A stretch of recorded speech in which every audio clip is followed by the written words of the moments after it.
All right, welcome back, everyone. I'm joined by Rich Shea. Hello. Unfortunately, was not the winner of the last match, but how are you otherwise? I'm doing great otherwise. Almost finished up this PhD, did proctored an exam today, went to a job fair, all that fun stuff. Came home and was hit by a goblin charbelcher. But that was actually pretty fun too. That was a really interesting match. No, it was great Um, because we really got to see both decks do their thing. I mean, the first game he did his, really quick combo explosive win. yeah. Game two, you took control of the game, and we got to see how that goes. And he really got buried underneath your card advantage and hmm permission. And then That's game three, we got to see two guys both have, run themselves out of threats and counters, and just whoever drew the best was going to be the winner of the game. So it was really interesting. It's unfortunate that you got that matchup twice in a row. well, it's a bad matchup, and I Yeah, was actually testing this matchup with Danny Batterman, the fellow who made the deck in the first place. And I found a few interesting things about it. First, it's it's not great, but if the Belcher player naturally draws the Academy, it's just about impossible to win.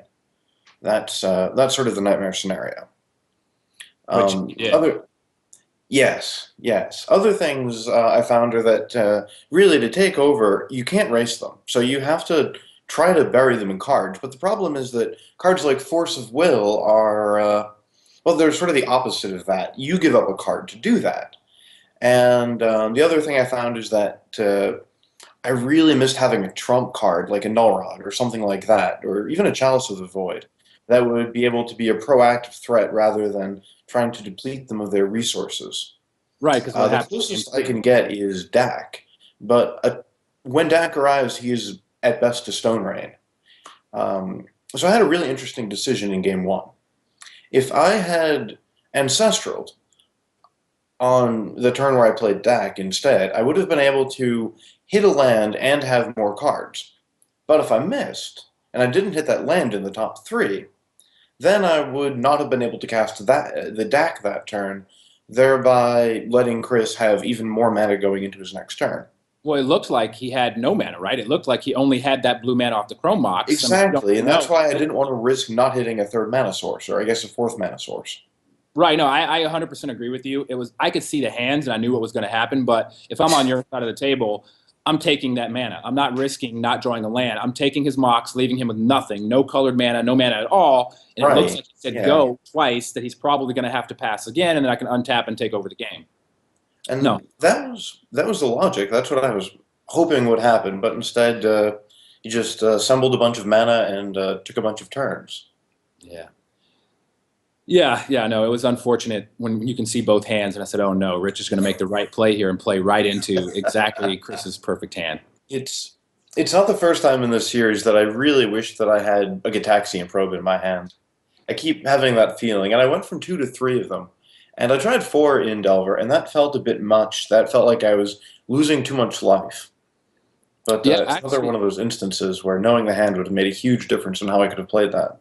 well, without Treasure Cruise, also, even though you do have Dig Through Time, without Treasure Cruise, it makes the cantrips a lot less important. I mean, I think I'm playing Steve today, and I was studying his deck list, and his Delver list doesn't even have Gataxian Probe. Right, So, right. And I find that difficult too. And I think, especially when you're playing online like we are, I personally find that I can't read people online. And so you play this game long enough where you get a chance to really sort of have some attempt to read people in real life. But online, that's for me much, much harder. And so Gitaxian Pro, I find, is more important online than in real life. right, no, yeah, totally. All right. All right, so here we go. It looks like we're ready for Bob and Kai, what we've all been waiting for. We've got Bob Maher That's with his great. Hall of Fame ring. He's playing his own Crucible Gushbond deck, which hmm he loves that deck. He lost last Yeah. week to Steve playing Delver, and then we've got Kai, who did not play last week, but he is on Delver. He's on a list similar to the traditional list that the one LSV played at the Holiday Vintage Festival on Magic Online that he won. I think Right, it's pretty right. similar without the Treasure Cruise. I'm very eager to see what happens. It looks like Bob will be playing with Pride and Kai will be playing with Power. So, ah, All right, so here we have Bob. He's the president and CEO of ACD. So he's even, he's not a professional Magic player anymore. He's still involved highly in Magic and gaming. Four-time top 8 competitor. He's a champion in his hometown of Chicago in 1999. That was one of the most exciting Pro Tours I've ever been at.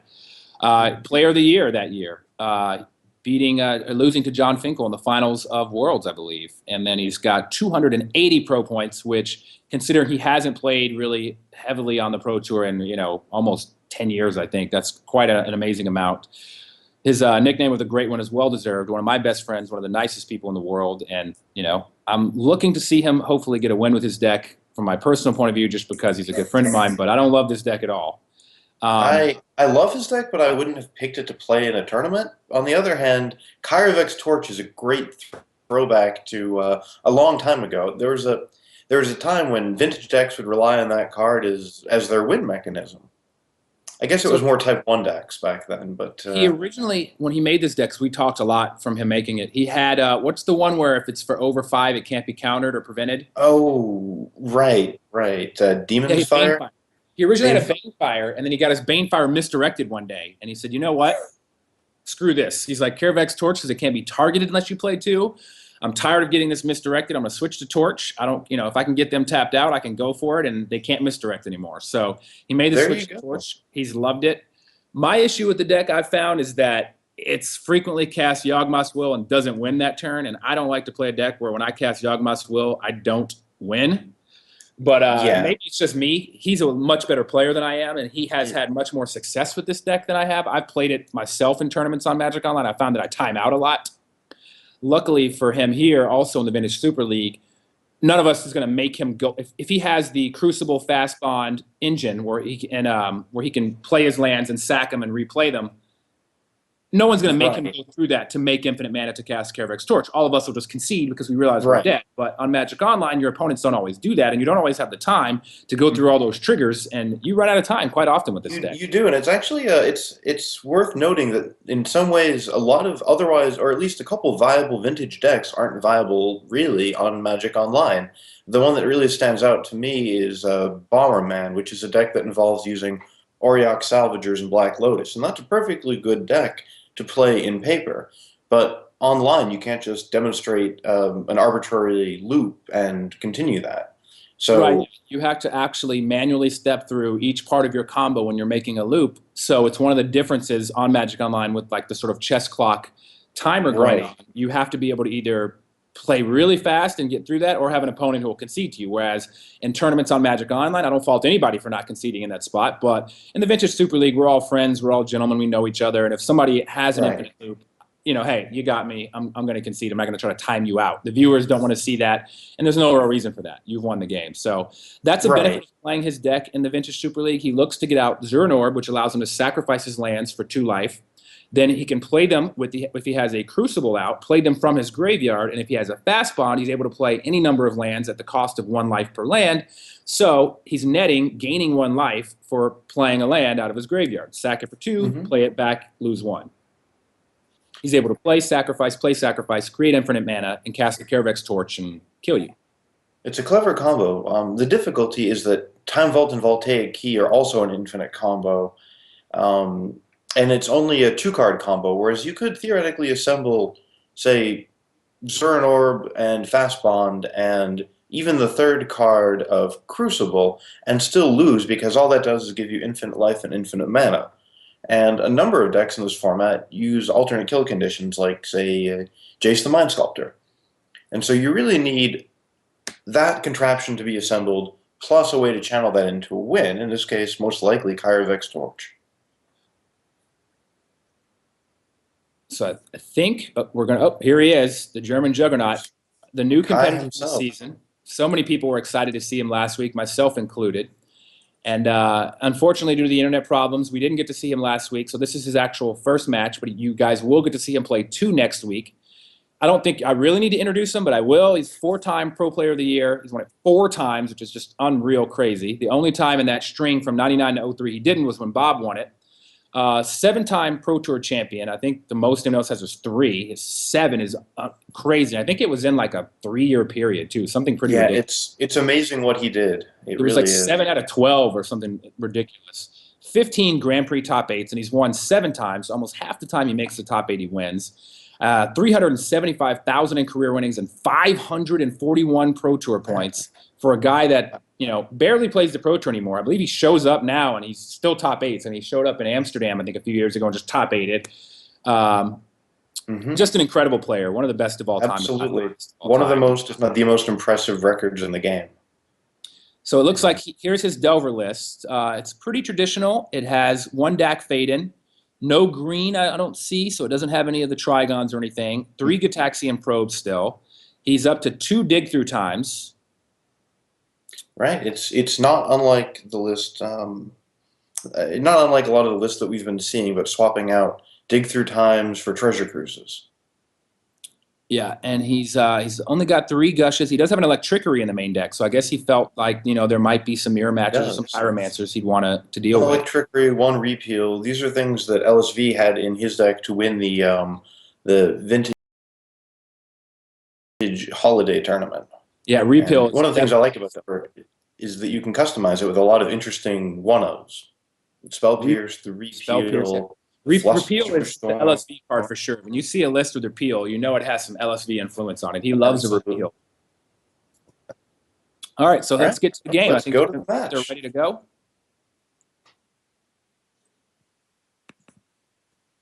Looks like Bob has a really interesting hand of top and Flusterstorm, and he chose not to open with the top. Instead, he left open Flusterstorm with the end of turn option of vamping. Now Kai kept a hand with a lot of lightning bolts, and Bob is going for the vamp on the end step. It'll be interesting to see what he gets here. Looks like he got Ancestral. Now there was a time where Ancestral Recall was sort of the default thing he would vamp Mystical for, and that was a really powerful play. The calculus changed with the advent of Mental Misstep.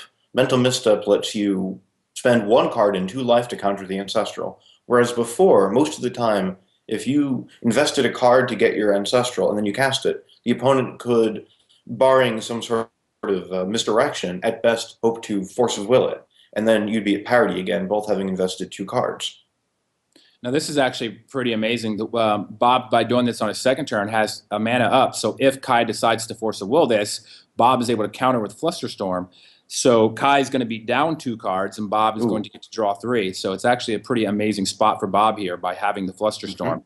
Kai's left with a bunch of useless lightning bolts against Bob's deck because he actually doesn't even have any creatures, and a Pyromancer.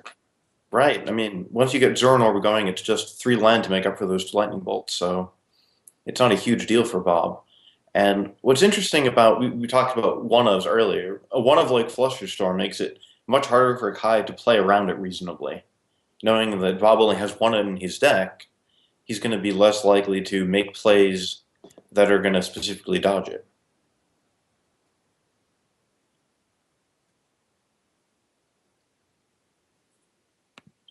All right, so it looks like Kai has drawn another land, so he's kind of flooded. I mean, the thing is, he is going to be able to fire off those bolts to sort of increase his clock to make tokens with his Pyromancer so that it actually kills a lot faster. They will. And the Pyromancer is a good clock here, but given Bob's hand, it looks like he could reasonably assemble a contraption pretty quickly. He could vamp for Fast Bond and start gushing this turn. Which I believe... Fast Bond plus Gush it's a really powerful combo because instead of having the drawback of Return 2 Islands, it has the bonus of lose 2 life on top your islands. Yeah, and it looks like that's what Bob is intending to do. Yeah, Bob's deck is a Gush Bond engine at its core, and that's what he pretty much aims to get on the board in every game if he can. Once he gets a Fast Bond in play, his deck is a lot better, and it runs a lot smoother. Right, and it looks like he didn't draw enough to perpetuate the engine with a Gush, but he has some options here, up to and including just putting Jace onto the battlefield and either probably you could bounce the Pyromancer, or he could play top and dig. He could even play Jace and then Brainstorm. Right. There's a lot of options here. I guess this gets him to roll assessment. Is he going to try to perpetuate his engine? It looks like he is. So unfortunately for him, by brainstorming, he doesn't have a blue card. I mean, by not brainstorming, he doesn't have a blue Oh, card. So right. Kai is going to be able to replay his Pyromancer and then bolt the Jace and make a token at the same time. But Bob is far from out of gas on account of the Sensei's Divining Top. Although, if you pay attention, Bob is actually only at 11. So the Pyromancer and the Bolt can actually do some pretty quick work on Bob's life total and diminish his ability to be able to use the fast bond efficiently. If the lower he gets, like if you were not to actually bolt the Jace, which I think you should, but if you were to start Right. focusing on Bob's life total, pretty soon Bob won't be able to use his Gush Bond engine like he should because he just can't keep replaying on these lands. It's true. It's very interesting how Bob's card choices, both using Fast Bond and then using Jace that way, turned Kai's otherwise unexciting Lightning Bolt into a perfectly good card. And the second one in his hand could actually win him the game, depending on how this goes. So let's see. Bob is looking at his top. He's seeing Merchant Scroll, Mental Misstep, and Preordain. Now, he's at 11. Scroll lets him get another Gush, as well as Shuffle. Scroll does let him get another Gush and Shuffle, which are two great points, and I think I probably would do also. But like I said, his life total is something to be aware of. I mean, he is facing down. What he sees is 3 points of damage. He's already at 11. He's going to have to find the Crucible and the Zuranor pretty quickly.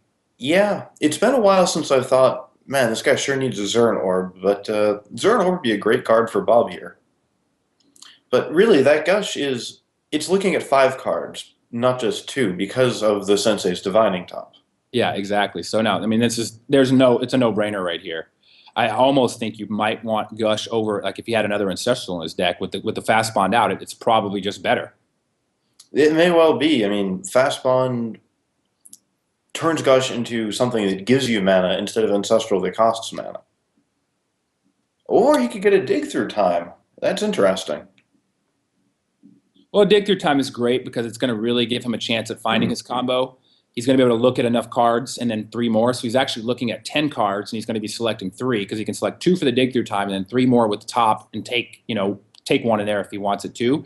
So combined with Tutors and Yawgmoth's Will, in addition to his combo pieces, he has got a really good chance at finding Crucible and Fast Zuran Orb. And as you look at his Dig Through Time, he found half the combo, and he found another Gush. That's very interesting. In his Dig Through Time, he's got a Crucible of Worlds, a Force of Will and a Gush, a Mox Emerald and a Soul Ring, a Preordain and a Pyroblast. So it's pretty obvious that Kai's shields are down. So you're not really looking for permission right here. So that narrows it down to you're probably going to take the Crucible almost certainly, and you'll probably just take another Gush, as you said. Because I like Crucible Gush here. I mean, if he hits Zuran Orb, I think it's just game over. If he hits Yawgmoth's Will, it's probably game over. A Tutor effect would be good. Yeah, Yawgmoth's will be game over because he does have Demonic Tutor and Gush in his graveyard, and he's got enough life to be able to play the lands back, Demonic Tutor for the other piece of the combo, and just go off. So he did take the Crucible and the Gush, and here he goes, casting another Gush. See what he gets. He found hit mana. So, not the most exciting thing he could have hit, but he can still look with top, and he has a Shuffle effect. So he's actually... And it passes the turn. So it looks like he has Gush, Dak Faden, and Preordain. So here's a spot where if he chooses, he can draw the Gush by getting rid of his top, play his sack land, shuffle those away, and Gush again. I think it's risky to pass because you know you're going to take more damage and allow Rich to untap. So it looks like that's exactly what he's going to do. Yeah. Oh, but he's not shuffling away. Oh, it's actually even better. Yeah, he's going to draw the top and a Preordain, I believe it was, right? I think so, yeah. Yeah, the top and the Preordain. So then he's able to Preordain the next card away and play top and look at more, or do the other order, whichever order he chooses. But he's going to Preordain, put the DAC away. He sees a Treasure Cruise. Ooh, Treasure Cruise would be... Treasure Cruise seems really good right here. It lets him dig even deeper. So one of the things playing Treasure Cruise and other Delve cards with Yawgmoth's Will is you have to be careful of what you're exiling. And in Bob's case, he always likes to leave a Tutor, sometimes the Ancestral, and sometimes like a land if he needs it, but he has a sack land in hand, so he doesn't need it. So he can treasure cruise freely here because he has plenty of cards to leave his demonic tutor, I believe. Three, six, I'm looking at 7. So yeah, he can treasure cruise everything away and leave the demonic tutor so that the effectiveness of his Yawgmoth's Will is still there because he's just strictly looking for the combo.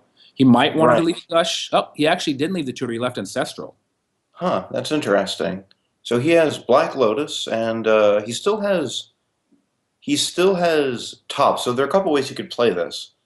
If he plays another land, it looks like he's doing that. He could play another land and then look with top and then shuffle. And And then look again. it's a question of when does he want to try to cash in the Black Lotus? And he could be saving that for the Crucible, but on the other hand, if he finds Zurin Orb, he's going to be able to play more of the lands from his handout. So he's looking at Yawgwill, Ponder, and Tropical Island. Now, see, this is a spot where I would much rather have Demonic Tutor than Ancestral Recall because you can just get Agreed. Agreed. The game would be over, but he still has Lotus into Yawgmoth's Will, and I can't really see the graveyard. It's Treasure Cruise and Ancestral Recall. Oh, all right. The one next to that's his Exile Zone. Okay. Even with that, he can see a large number of cards. The only other Just- issue with this deck is something that you don't think of right away is once Yawgmoth's Will is active, you're no longer able to gain infinite life because you cannot play lands from your graveyard anymore because they're getting exiled every time you sack them. That's So true. Yawgmoth's You then need to find Time Walk in order Yeah, to. so it's kind of funny. It's how this like Rube Goldberg or whatever the kind of trap deck. You have to like once you Yawgwill, then you have to find Time Walk, and then you have to find the Torch. It just seems like one of the complaints I've had when I give Bob crap about his deck is I'm like you have to do so many things that could just be done so much more efficiently with other cards. Like why do you make it difficult? But he loves Right. his deck. And he's standing I'm by. still not exactly sure what the advantage of this over Vault Key is, but it is really cool, so I can't fault him for that. Yeah, I think he wanted to entertain and do sweet things. I mean, that's not just the case though. He did play it in the Vintage Holiday Tournament, and he loves it. And he played it here, and he's been playing it on. He plays it for fun. I mean, he just truly loves this deck. Oh yeah, this is a very old school Type 1 deck. It has a bunch of extremely powerful cards, and there are some combos that can win you the game, and they're not always obvious. And a lot of the combo pieces, instead of being solely for the purpose of being a powerful combo card, are actually legitimate cards. Like Crucible of Worlds is not a card that I'd be embarrassed to play unto itself. Well, that's what Bob said. He said Time Vault and Key by themselves are pretty miserable, whereas he said he felt like his cards weren't. He says only Zurin Orb is truly the one that could be worse of the three, but even Zurin Orb has applications where it can be okay. It does. like, against He's playing Delver? And Against he's playing- Delver, Zurin Orb is a fine card. And he's playing a strip mine, so his Crucible has value on its own, and it can just get you lands back in play. But Bob had to pass, which is Ooh, quite so- unfortunate. Let's see what Kai gets. I bet he's looking for a Time Walk here. Kai's casting Preordain. Yeah, and it does look like Bob could force whatever this is. So I guess Kai can attack for 6 this turn. So no matter what Kai gets in his deck, Bob's going to be able to, at the worst, force it and take another turn. Well, no, Kai can attack for 4, right? He has 3, I think. 2 tokens. He can attack for 3 and then Lightning Bolt Bob. One has Summoning Sickness, yeah. So he can attack for 3 and Lightning Bolt, which means Bob will only have 3 life to work with for things such as Fast Spawn or Sack Land. And if he Force of Wills, he's only going to have 2 life to work with. So Now, it's interesting that Kai got what could be the most potent card here, which is Flusterstorm, which is, I think, the only thing in this list in the main deck that doesn't get thwarted by a Force of Will. So it's possible, just possible, that Kai could see himself in a position where Flusterstorm's nigh uncounterability is actually going to be able to get him another turn. whereas, yeah, see, this is one of the problems. I hate to keep talking bad about this deck, but this is one of the situations I found. When you do the amount of broken things Bob did, if you don't win, something's wrong. And it's like I felt like I personally, when I played it, did what he did a lot and then still lost the game.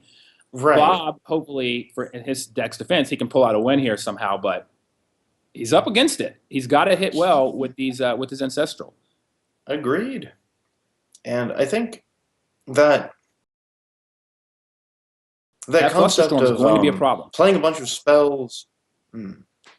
So that notion of doing a bunch of interesting, neat, fun, cool things, and then ultimately having them not actually turn into a game win is something that we saw in a lot of the older vintage decks. Tendrils of Agony helped a lot with that, and the de-errataing of Vault Key so that you could use Voltaic Key and Time Vault to perpetuate infinite turns also stopped that.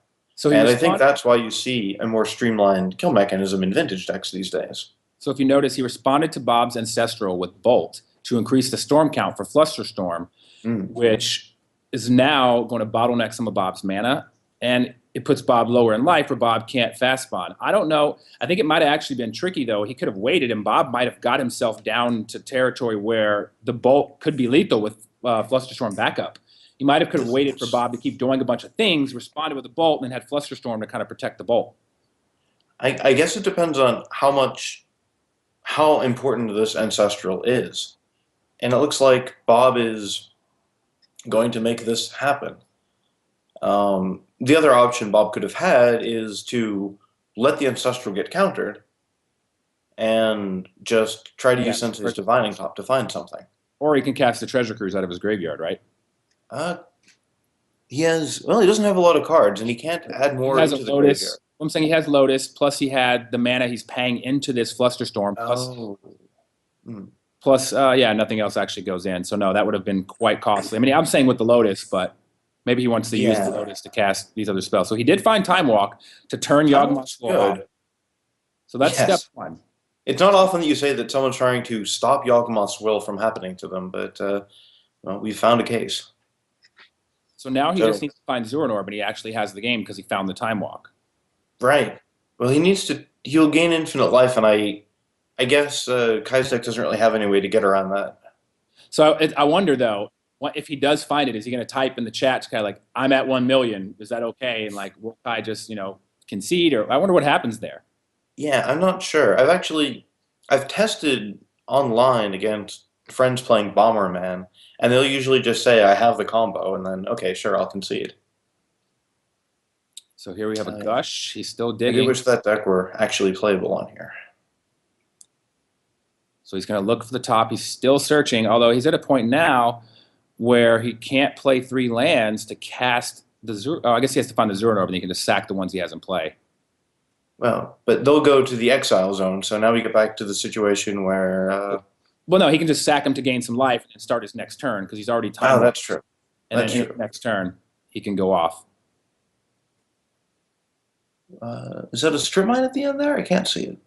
It does look like a strip mine from here. I can only see a part of it.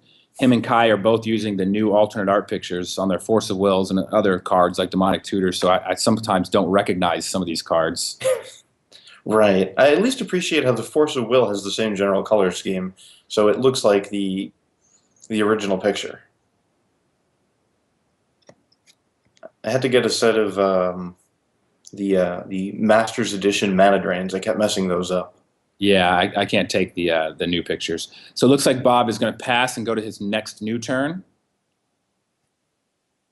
All right. Wow, he's struggling hard. Can we see how many cards he has in his library? Is that 20-something? Yeah, he has 23 cards in his deck. 23. Well, he found Hurkyl's Recall. So that doesn't really do much but generate Storm, but he has no Storm cards in his deck. It doesn't help very much. Theoretically, it lets him draw 1 card deeper with his Sensei's Divining Top, but if he gets to that... Then top in response, recall himself, and at the cost of 1 mana, get an extra card. Right.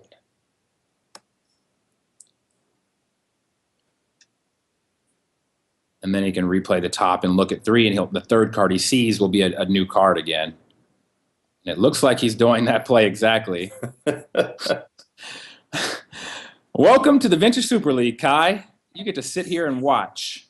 Well, I mean, I have no idea what's going to happen at this point. And blue cards are involved, and I can't see what that is. Is that a Brainstorm? Brainstorm. I believe it's Brainstorm. All right. Yeah, Bob's got more cards than the hand cam can control. It's a lot of cards. LOL at this deck. That's what I was saying. His deck does a whole lot of nothing. Well, it's a lot of awesome, but so far, yeah, it has been mostly awesome nothingness.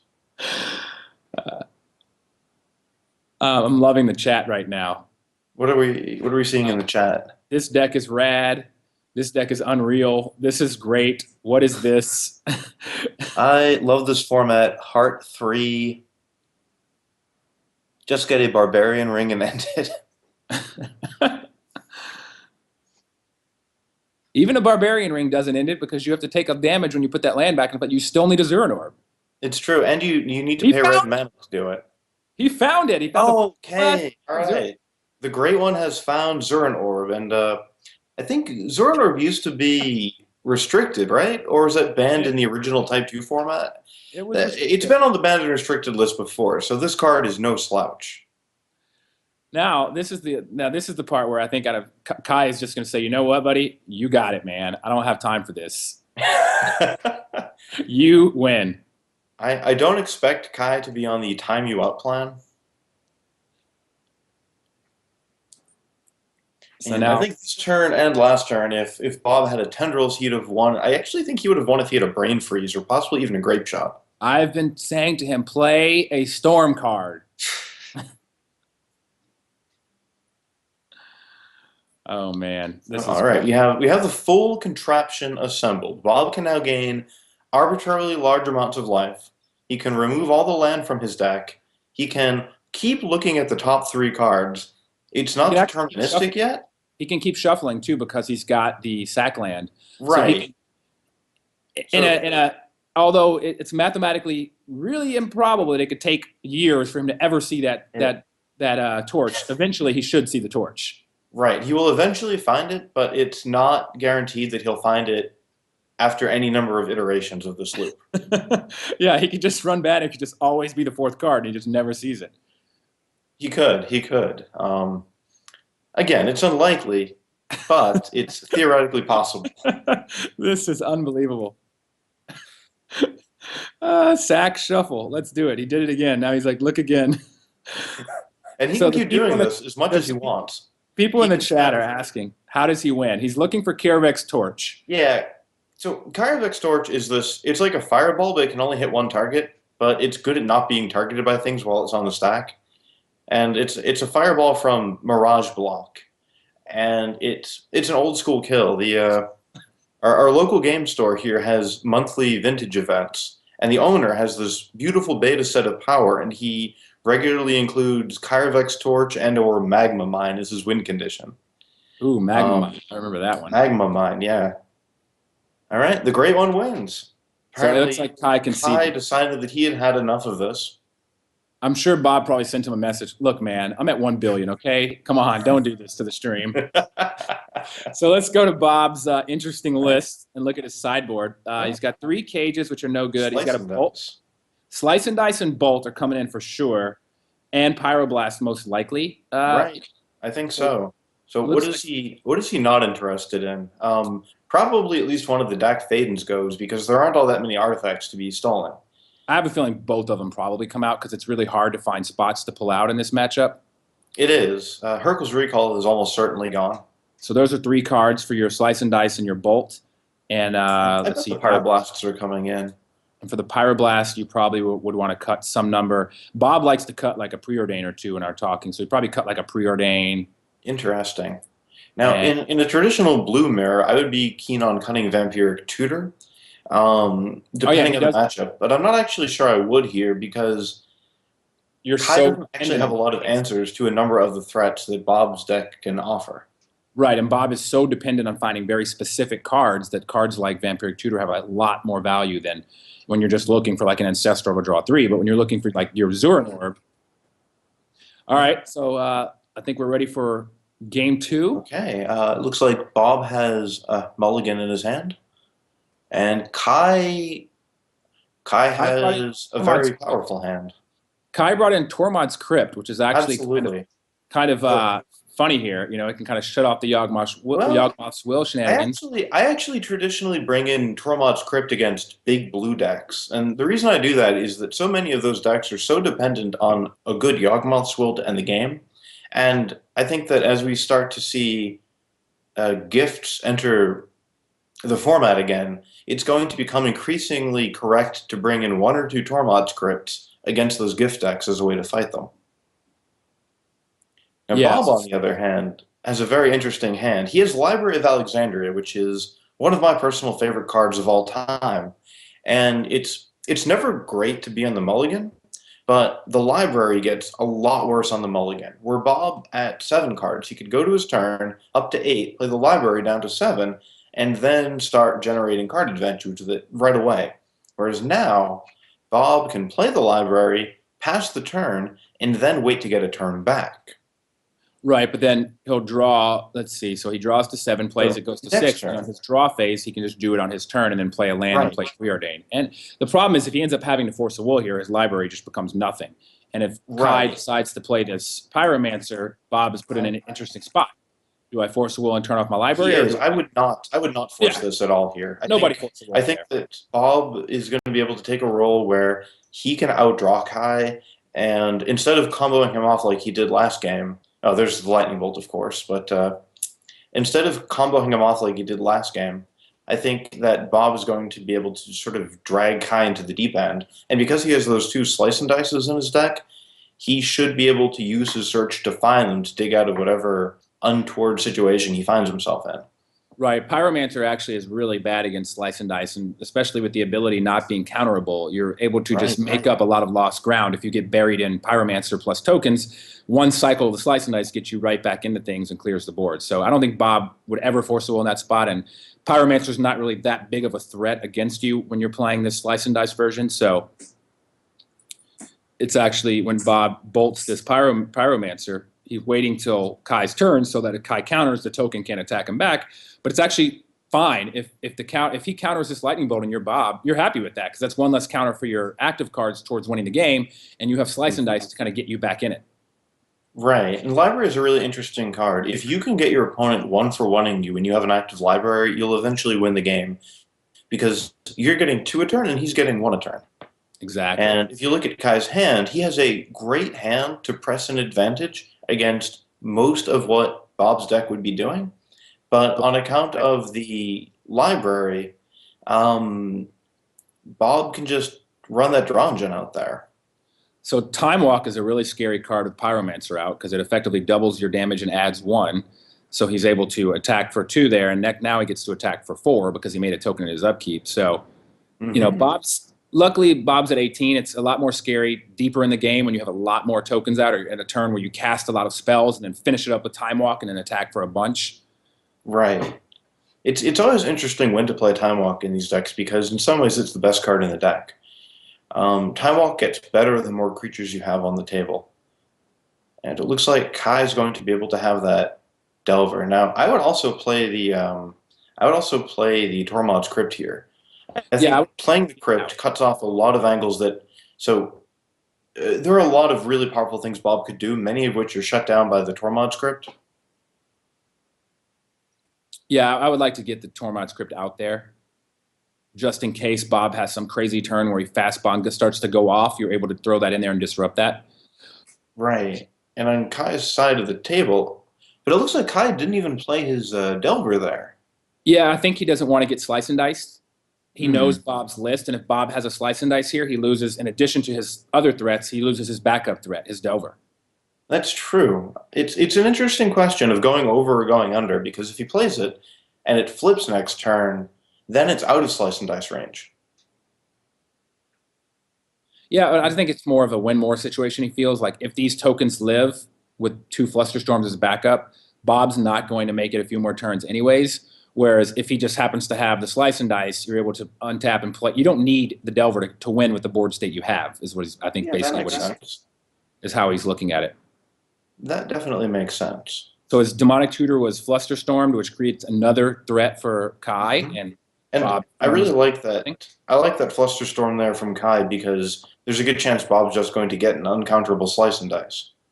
Right. So one of the drawbacks to library and how you beat a library is through tempo, because the guy with library is missing a land drop because they're using it to draw cards, and they're trying to keep cards in their hand to keep their library active. So one of the ways to beat library is to go faster and quicker. And as you witness is what Kai's doing. He's Flusterstorming to sort of bottleneck him so he can't keep casting spells. And while Bob is not really developing his board, Kai has a threat in Pyromancer that keeps generating more threats and is going to allow him to win the game pretty quickly. It is, and I think this is where Bob really wants to draw Slice and Dice because that will slice through all of Kai's defenses here. Right, and Kai has 6 cards in his graveyard, which is perfect for Dig Through Time. Dig Through Time is going to give him, so he already has 5 power on the board. It's going to put him at 6 power. He's going to find 2 more cards, and he's got a Flusterstorm for whatever Bob does on his turn. So he's actually looking like he's in great shape. In addition to Tormod's Script to shut off the contraption assembling, as we wanted to call it, from Bob. Right. Right. So I guess this is well, Ancestral and Gush, not bad cards at all. Yeah, actually fantastic here because Kai has a land drop available, so he's able to float a mana, Gush, Ancestral, and still have a land untapped at the end of the sequence to cast his Flusterstorm on his turn. I think this is really good for Kai, and now he's getting to the point where even if Bob should find Slice and Dice, Kai would still be in okay shape on account of all those cards in his hand. And he'll be able to untap and play the Delver if he does get Slice and Diced. So right.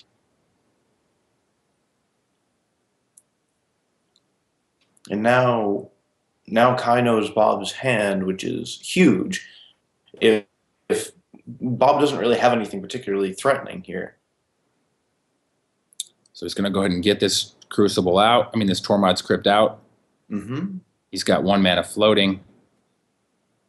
So now he can cast his Ancestral with Flusterstorm back up if need be. Do you Ancestral here, or do you just preordain? I think you Ancestral. I'd be a little, well, he has, I guess, yeah, that's true. He goes to 5 cards, so he would discard 1 at the most. Yeah, that's not bad. If Bob Force of Will's here, it takes away his blue card, which leaves him with nothing but mana because he did just Gataxian Probe and see his hand. So you're able to Flusterstorm back to Force of Will, and you know Bob is naked with 4 lands in hand, drawing off the top of his deck, and he can't library anymore, and you have a Tormod's Crypt to stop his contraption. I guess Bob's just really hoping for a Slice and Dice. Instead, he draws Fast Bond, and I guess if Kai had no hand, it would theoretically be possible for Bob to do something by finding it with Preordain, but given Kai's hand, I don't think it's going to be going well for Bob here. Yeah. Yeah, so Kai went ahead and misstepped the Preordain because he knew Bob's hand. Bob Pyroblast, but then Kai is able to Flusterstorm back, knowing that Bob can't do anything else if he wants. But even so, even if Bob, so he's going to Flusterstorm back. Bob would then have to deploy the Fast Bond and then play the lands to cast Slice and Dice, and it would cost him quite a bit of life. But he has Flusterstorm, and Kai wins. So let's take a look at Kai's deck and sideboard. We didn't get to see that last time because they were ready to start. Kai's sideboard, Flusterstorm is obviously good. You could make a case for Grafdigger's Cage. It doesn't stop playing lands, so it doesn't stop the infinite combo there, but it does shut off the Yawgmoth Swill, which Bob's deck is highly dependent on. Null Rod is interesting because Null Rod shuts off the Zuran Orb. It I would absolutely bring in Null Rod. Null Rod's fantastic against those sort of big blue decks. Yeah, you can't sacrifice lands. Normally, those sorts of decks are right. It shuts off the combo. It shuts off Sensei's Divining Top, which was a huge pivotal card for Bob in the first game, and it just hobbles the mana base. So I kind of like bringing in Null Rod. I know that Null Rod and Tormod's Crypt don't play nicely together, but I still like the Tormod's Crypts.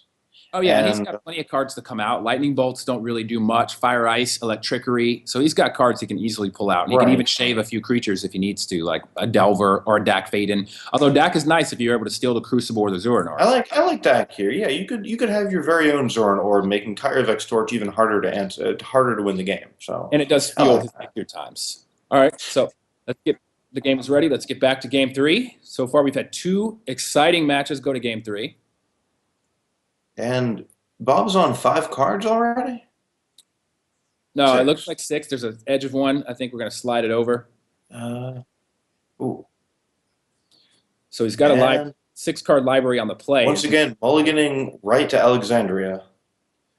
So Kai's hand is actually, let's see, pretty solid. He's got Ancient Grudge.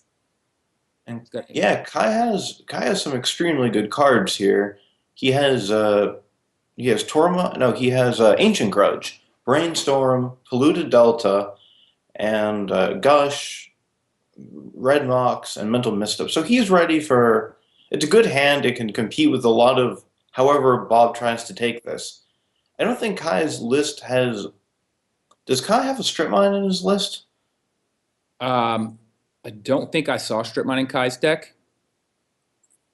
I can check really quickly. Yeah. Then the library once again puts him in the position where he has to race. But as we saw game one, the W deck's perfectly capable of assuming the aggro role. And Kai just drew a second land, which is actually really good. What the second fetch land lets him do here is use that brainstorm, the way they intended brainstorm to be used, of course, with fetch lands. Yeah, and it also actually enables him to cast Gush, because if he didn't find a second land, he wouldn't be able to use that Gush either. So that second land was hugely important for his hand. But he does not have a threat, and without a threat, it's going to allow Bob to get up to librarying. Like one more turn, Bob draws the 7 and then turns the library on. And like I was explaining before, one of the ways to beat library is tempo and to get a jump on them quickly while they're wasting their time tapping that land to draw a card instead of for mana. But without threats, Bob is going to be able to start using library, and he's a huge favorite if that goes uncontested. Absolutely. I think a lot of this game will hinge on what Kai does on his next turn. So Bob did not cast the preordain, because if it gets misstepped here, all of a sudden you're back down to 6 cards. Whereas now he's able to still cast his own misstep and then be at 6 and draw a draw phase back up to 7. But if he cast the preordain and got countered, then he'd have to either get in a counter war, which would shut off his library, or if he started to counter on Kai's turn, he would also shut off his library. So when you have a library, you want to make sure you're at 6 or 7 cards at always. Absolutely. And from Kai's perspective, he is watching for any chance he can to hold Bob off of that library. Because the library is such a potent threat, and it looks like Kai did not hit a threat himself here. So he got rid of the Ancient Grudge. Brainstorm. So that's not particularly good for him.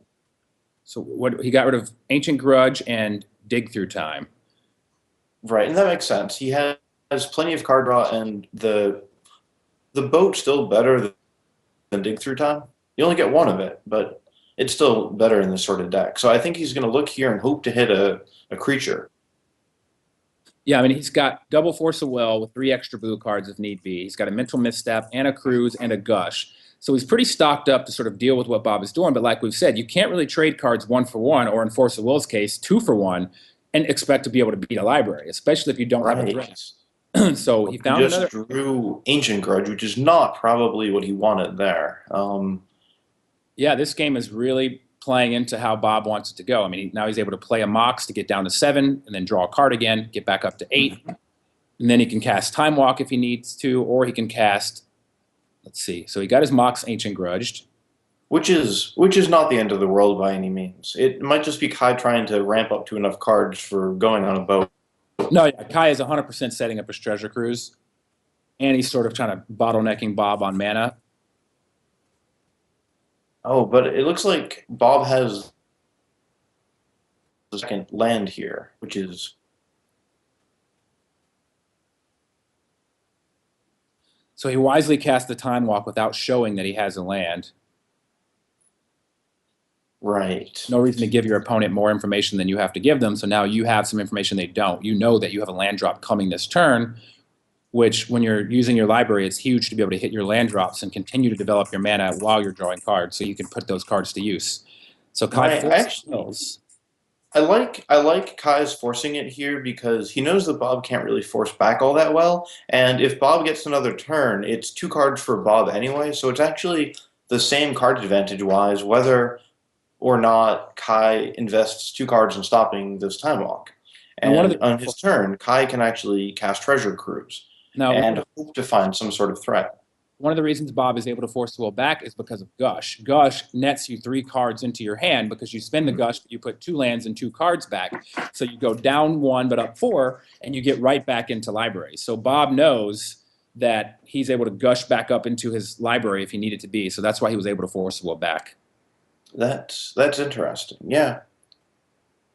So Bob forced back, and then Kai forced back.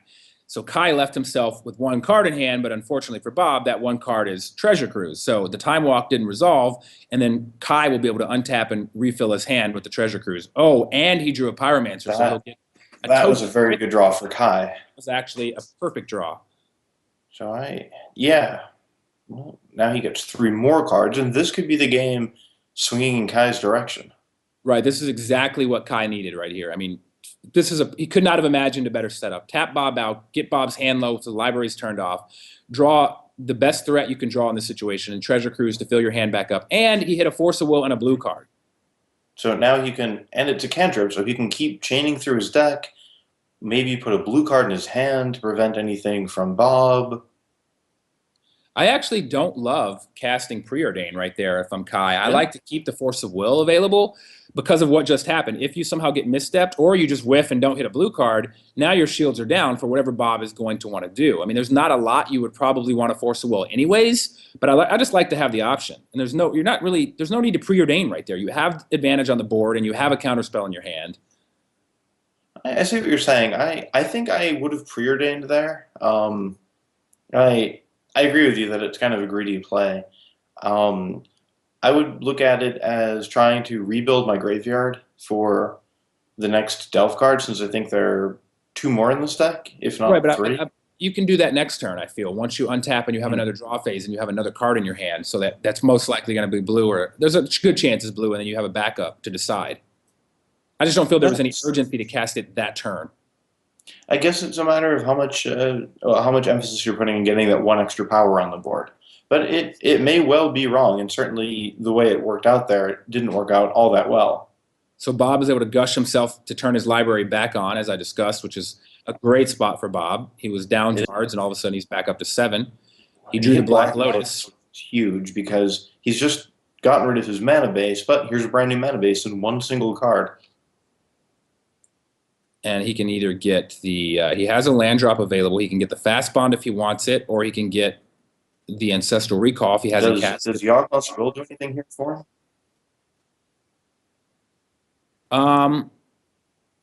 Yeah, he can actually Yawgmoth's Will. And then replay his Lotus. And I can't see his graveyard well enough to know what it would actually do. He might actually he has 2 mana floating, just get a Slice and Dice, play his Volcanic Island, cycle Slice and Dice, wipe the board, and leave Kai with 1 game. Yeah, I don't see a way to get a kill here from the graveyard. So yeah, maybe he just wants to Slice and Dice. And because his deck frequently doesn't have a way to go off like Yogg will and just win the game. So if you're going to just durdle and do a bunch of nothing, you might as well just wipe his board and draw a card. And there it is. There's a Slice and Dice. Here's Slice and Dice. And he Slice and Dice. It replaces itself, which is the beautiful thing. And he's got Kai down to 4 mana, 1 card, and now it's draw step. And Kai draws another Pyromancer right on time. And he's set up at 6 cards, so in turn he can keep going. Yeah. So Kai gets a threat back on and Bob draws another Slice and Dice. Wow. Do it right again. Wow. This is incredible. Wow. So yeah. And then the best part about Slice and Dice is there's no hurry. He's able to just sit back, let Kai develop a board, and he can just cycle the Slice and Dice at any time he wants and wipe the board again. Right. So Bob stays at 7 cards. He's at a healthy 17 life, so the Delver's not really a problem at all. He's got plenty of time to abuse this library. He's got multiple Pyroblasts to protect himself. It's hard to imagine Bob not winning this game at this point. He's spent so long getting all these extra cards. He has Kai's threat dealt with. And it's interesting because game 1, his deck was this contraption that was trying to pull all of its pieces together. In this game, he's just being a vintage blue deck. He's casting all of his control cards. He's playing library. He's trading with threats. He doesn't even seem to have any of the combo pieces. So the deck looks very different this game and game 1, but it's doing something extremely effective in both cases. So unfortunately for Kai, he doesn't know Bob drew the second Slice and Dice, and especially since Bob tutored for the first one, which was pretty obvious to Kai, it's really unlikely he has a Slice and Dice. So Kai is unloading. He's unloaded the bolt, put Bob to 12, made another token, and he's getting ready to kind of, sort of put the pressure on it, hopefully in the game soon. Little does he know, Bob, best card possible, and happens to have 3 mana up. So Bob can either do it now or do it at the end of turn step, but Bob can just wipe the board. So Bob lets himself go down to 8, which is it's a little scary against these decks, going down to a low life total. But Especially because he has to sack the sack land and go to 7. I don't know if I would have that's true. necessarily taken the 4. I might have just went ahead and done it because there's not a haymaker that Kai can just drop. Like, say you were to do it right now, there's not like Kai can drop a Jace because he doesn't have him in his list. Right. Or we can just You can't win the even game. cast with Treasure Yogg. Cruise since that card's restricted now. Right. There's nothing he could really do. I might have tapped out and just not taken the 4 life, 4 damage. I would have too. But I'm saying that, and I can see Kai's hand, and maybe that's playing into my decision-making ability. Who actually knows if I'm in the heat of the game? Yeah, it's hard to filter that out. So library is still chugging along. Kai drew, another one of the best cards he could draw here. Dig Through Time is fantastic, but Bob's got a handful of counters with Pyroblast and Force of Will that he should be able to. He needs another red source so that he can cast both. You see this pattern not infrequently in vintage games where someone just pulls so far ahead of library and he's using it on the opponent's turn. And given that Kai doesn't have much that's explosive, it's very hard to see him actually extricating himself from this. So Kai could have cast Dig Through Time there, but he would have only been able to cast 1 counter spell, and Flusterstorm would have done anything with all that mana up. So I think he wanted to wait till he drew another blue card so that he can have Force of Will with the blue card and a Flusterstorm as backup to that. Now, this looks like what he's doing. Now, the best possible case scenario for Kai here, of course, would be if Bob plays something, Kai puts Dig on the stack, and then Kai responds by hitting both Bob's original spell and Bob's attempt to counter his Dig Through Time. But that's So likely overly Kai Force of optimistic Will, thinking at this point. the Pyroblast, and then Bob Flusterstorms the Force of Will, and Kai will be able to Flusterstorm the Flusterstorms, which is almost impossible to do on Magic Online. So Yeah. I will be shocked to see if Kai gets this right, considering I don't think he plays a lot of Magic Online anyways. No, I have a lot of trouble resolving Yeah, I storm don't need spells to know on how to here. do this. I actually have a lot of trouble seeing what's targeting what I've been in this situation 3 times, and I'm when 0 these for are 3. cast. I'm 0 for 3 in being able to get this right, Flusterstorming a Flusterstorm. I've never been able to successfully do it. I was actually shocked in our Season 1 finals, I believe it was the finals, when Steve and Luis had a Flusterstorm battle. Steve was able to successfully put like 9 copies on Luis's 9 copies or something like that. And I just knew that it's not going to happen. I'm like, oh, this is awful that he's going to lose the game because of this, but he was able to successfully do it. So I was really impressed. Yeah, I find that extremely difficult. And, in real life, you can just say, well, 1 copy on each of your copies. Easy. It's much harder on here. So it looks like Bob just said, I don't even want to bother with this chain. I'll just Force of Will your original spell, your Dig Through Time. Don't worry what happens to these Flusterstorms because the original spell was gone anyways. But as Ephro pointed out in the chat, Bob has 4 mana, so it does nothing. That's true. Bob can just choose which ones to pay for and let them counter. So, right. And Bob, once again, has Gush to go right back in. Library back on, yeah. So Bob's deck is really abusing Gush to the fullest. In addition to Fast Bond, it has the library. So here you go. He's got Yogg Will. There's Yogg. He's got a graveyard with 23 cards in it or something of the sort, it looks like.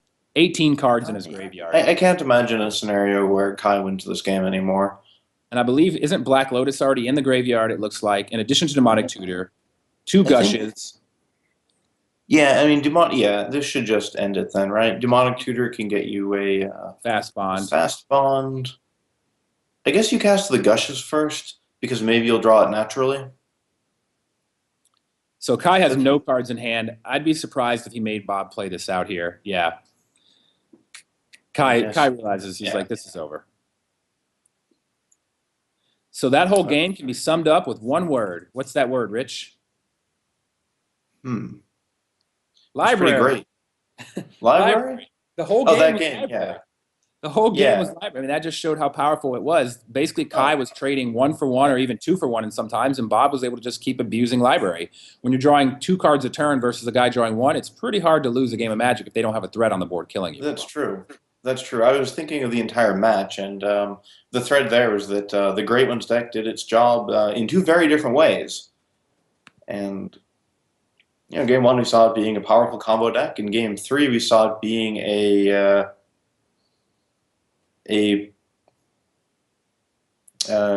powerful control deck.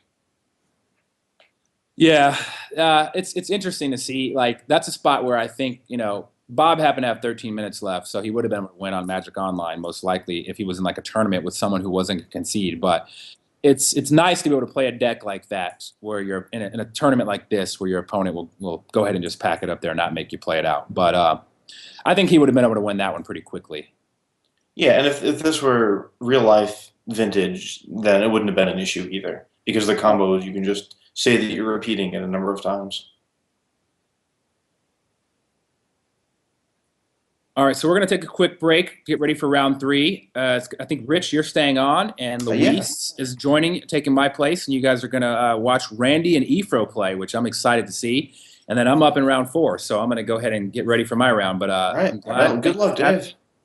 This was fun, and I'll see you guys later. Definitely.